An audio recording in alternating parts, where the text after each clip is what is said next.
Hey guys, this is part 38 of A Dog's Purpose. I cannot believe there are 38 parts thus far, though I'm very close to the end. Give me a sec. There's like this much left. So let's see if we can finish this baby. Being with Ethan had taught me love and had taught me my most important purpose, which was taking care of my boy. Jacob and Maya had taught me find, show, and most important of all, how to save people. It was all of these things, everything I had learned as a dog, that had led me to find Ethan and Hannah and to bring them both together.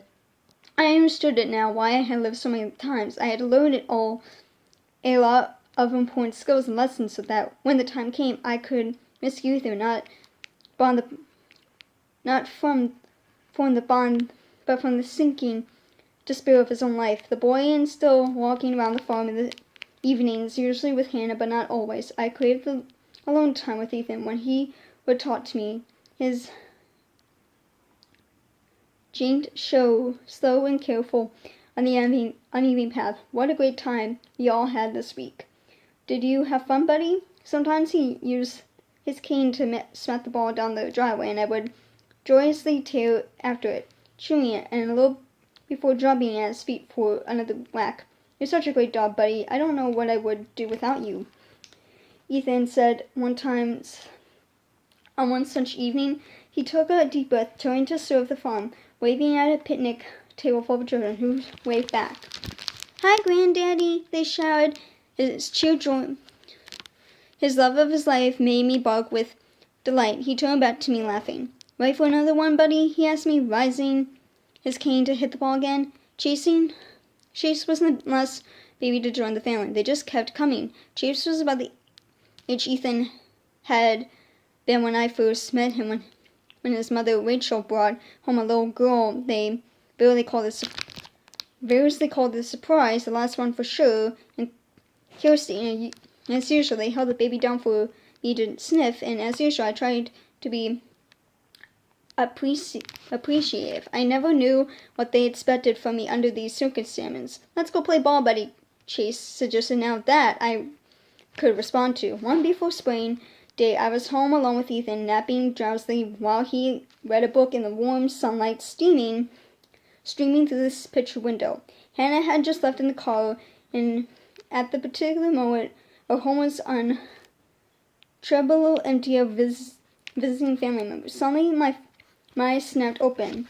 I turned and looked at Ethan, who met my gaze curiously. "What did you hear, buddy?" he asked me. "Did a car pull up?" There was something wrong with the boy. I could sense it. With a slight whimper, I got to my feet. Inside washed through me. He'd gone back to his book, but laughed in surprise when I put my paws on the couch as if to climb on top of him. "Whoa, buddy, what are you doing?" The sense of impression and despair increased. I barked helplessly. "Are you okay? Do you need to go out?" He gestured toward the door, then pulled his glasses off and rubbed his eyes. "Phew, a little dizzy there." I sat, he blinked, looking off into the distance. "Tell you what, old boy, let's you and me go back and take a nap." He got to his feet, swaying unsteadily, panting nervously. I followed him back to the bedroom. He sat on the bed and groaned. "Oh," he said. Something tore inside of his head. I could feel it. He sank back, sulking in a deep breath. I jumped on top of the bed, but he didn't say anything, just stared at me, glassy-eyed. There was nothing for me to do. I nuzzled his slack hand fiercely, conscious of a stage focus loose inside him. His breath was shuddering. After an hour, he stirred. Something was still really wrong with him. I could feel him gathering his resources, struggling to break free of whatever gripping him the way I had once struggled to find the surface of the cold water from the storm drain when I had the little boy Geoffrey in my teeth. "Oh," Ethan panted. "Oh, Hannah." More time passed. I went softly, feeling the fight continue within him. When his eyes opened, at first they were unfocused, confused, and then they lit upon me, widening. "Why, hello, Bailey," he shocked me by saying. "How have you been? I've missed you, dog." His hand groped my fur. "Good dog, Bailey," he said. It wasn't a mistake. Somehow he knew. These magnificent creatures, with their complex minds, were capable of so much more than a dog, and more contentives coming from him now.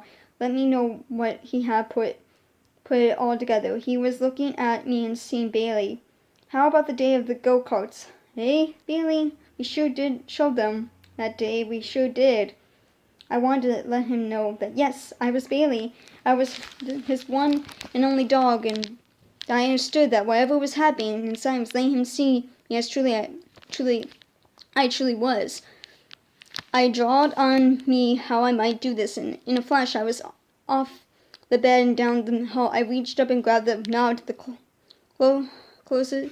closet just the way my first mother had taught me, and the old motion turned easily in my mouth. Sorry, some weird noise happened. Anywho, I noticed the side and drove into the pile of musty things at the bottom, tossing aside boots and umbrellas until I had it in my mouth a flip. When I jumped back on the bed and dropped the things in his hand, Ethan stared as if I had just awakened him. Wow, Bailey, you found a flip. Where did you get this, boy? I lit his face. Well, now, let's just see. What he did next was the last thing I wanted. His body trembling with the effort, he hauled himself over to the window, which had been cracked open to admit the pressure. Okay, Bailey, get the flip, he called. With an awkward motion, he managed to fumble the flip in the windowsill and pushed it outside. I didn't want to leave his side, not even for a second, but I couldn't disobey him when he repeated his command. My toenails scrambled on the carpet. I bounced across the living room floor and out the door, peeling around the side of the house, and screwed the flip out from the bushes where it had fallen. I spun and raced back to the house, resting every second the steel flip was keeping me apart from my boy. When I returned to the bedroom, I saw that things had taken a turn for the worse. Ethan had sat on the floor where he had been standing, and his eyes were unfocused, his breathing labored. I spat out the object I brought him. The time for that had passed. Carefully, so as not to hurt him, I crept forward, putting my head in his lap. He would be leaving me soon. I could hear in the slowing of his rusty breath. My boy was dying. I could not join him on his journey and did not know where it would lead him. People are vastly more complicated than dogs and serve as much more important purpose. The job of a good dog was ultimate to be with them, remain for their sides no matter what course their lives might take. All I could do now was offer him comfort, the assurance that as he left this life he was not alone, but rather was attended by the dog who loved him more than anything in the whole world. His hand, weak and stumble, touched the fur above my neck. I miss you.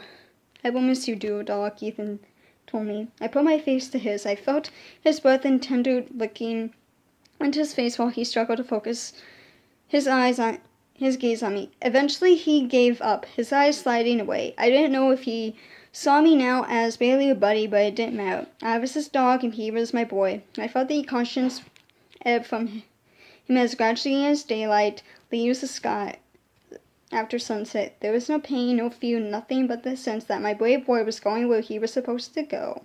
Though at all, I could feel him aware of my life in his lap until, with one last shuddering breath, he was aware of nothing at all. I lay here quietly with my boy, the stillness of the spring afternoon. The house silent and empty. Soon the girl would be home, and remembering how hard it had been for everyone to say goodbye to Bailey and Ellie, and even the cats, I knew she would need my help to face life without the boy. As for me, I loyally remained right where I was, remembering the very first time I had ever seen the boy, and then just now the very last time, and all the times in between.